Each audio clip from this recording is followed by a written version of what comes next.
And so one of the scientists said to this woman, how do you do that? You know what she said?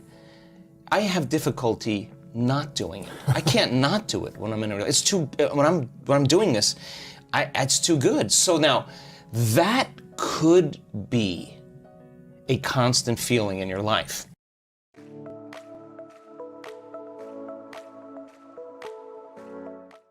So then, if you are going to prepare your brain and body for a new relationship, then you would have to become love completely every day. And that signal then that you're sending out into the field can carry the thought of your health, your wealth, your relationship, or whatever. But here's the cool part.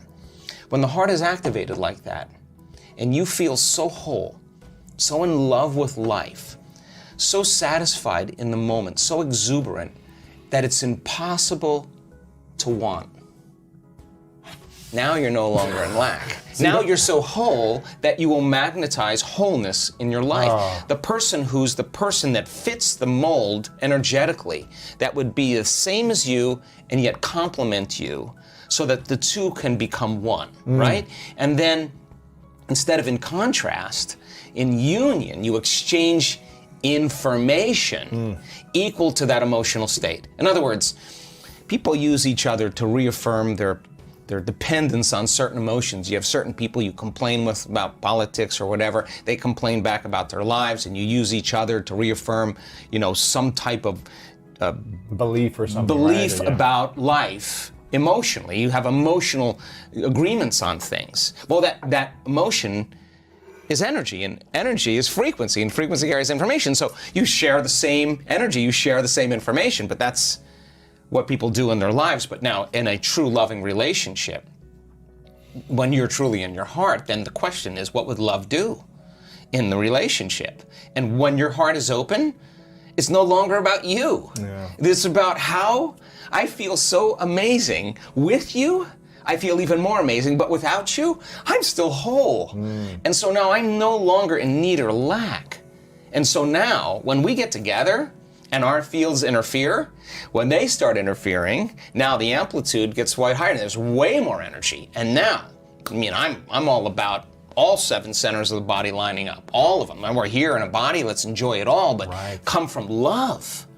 And so now your heart is so open that you can't do anything else but give. You feel so amazing. You're so happy with yourself, so happy with your life, so happy with what you have.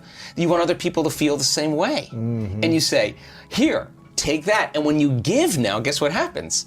You release more oxytocin, more nitric oxide, and more of those chemicals that cause the heart to swell even more. Then all of a sudden, your immune system gets stronger, and all of a sudden your body starts feeling better, you start having more energy, and now the constructive interference between two people that are coming together in wholeness and no longer dependence or lack or separation or need is a different game. So now imagine having this feeling. And when oxytocin is released, what most people don't know is that it seeps into the amygdala. And there's certain survival emotions in the amygdala: fear and anxiety, aggression and anger, pain and suffering. And it literally shuts the lights out in those circuits in the amygdala. And there's only one thing left: love and joy, right? So now this person is suppressing the survival centers, resetting the baseline of the past, how they perceive the past. And now the research on oxytocin shows that when you have just a slight level of increase, and our research shows our students are way outside of normal, that it's impossible to hold a grudge. You know why?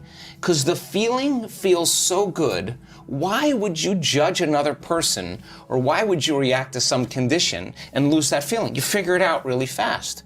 So this birth of unconditional love really says, I'm in love with myself, my connection to some divine intelligence within me.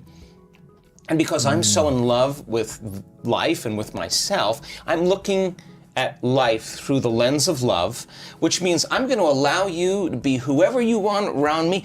I don't really, I'm no longer... I'm not a reaction. I'm not a reaction because I've overcome my fear, I've overcome my anger, and now I'm ready for love. people who are in love with themselves will find love in others. People who are happy with themselves will find something that they can connect with. They won't see all the flaws. They'll see some part of them that they want to enjoy. I mean, so if you're in a relationship and you've scrubbed the cupboard, and you've taken out all those skeletons and you've looked at them and you said, I don't want to bring this into my relationship. I don't want my insecurity to be there. I don't want my fear to be there. I don't want my judgment to be there. I don't want my emotions from other relationships to be there. So let me finish this. In other words, if you want love in your life, in your future, then you better take care of your frustration, because you can't bring that there. You got to leave it. So then, well, you may say to me, well, it's because that person and this emotion from 15 years ago, my ex, makes me feel frustrated. Well, let me tell you something. The only reason that you're thinking about your ex is because you're still in frustration. You overcome frustration. You'll look back at your ex and you'll be like, I wish them well. Yeah. I'm not connected to my past any longer. So cleaning the cupboards and getting down to those thoughts that slip by people's awareness all the time, their behaviors, how they complain, they make excuses, they say it'll never happen. What do they do? And the emotions that keep them connected to their past, they won't even see that person. That they'll walk right past their future relationship. They'll never recognize that person because they're looking at their future through the neurology and the chemistry of their past. Wow. And the brain only learns we only see reality based on pattern recognition. I memorize your face, now I know Lewis. And if the pattern matches, I know. But if you're creating a future, and you're not clear on that future, and you want all these things, but you haven't addressed all those circuits and behaviors and emotions and chemicals of the past, you won't recognize the pattern. You'll walk right past the relationship. You'll never see it. So I think that there's the preparation for the relationship, the overcoming, and overcoming and overcoming and overcoming and overcoming and becoming. All of a sudden now says, I am worthy. And the universe only gives us what we think we're worthy of receiving. So when you're worthy to receive, it's not going to be on Match.com when you're looking at body parts and whatever else. This is going to be like ka-ching. An energy connection. Wow. Yeah. Like that came out of nowhere, because when you're in survival and you're in separation and you're in lack and you're forcing and controlling and trying to predict outcomes, you're matter trying to change matter.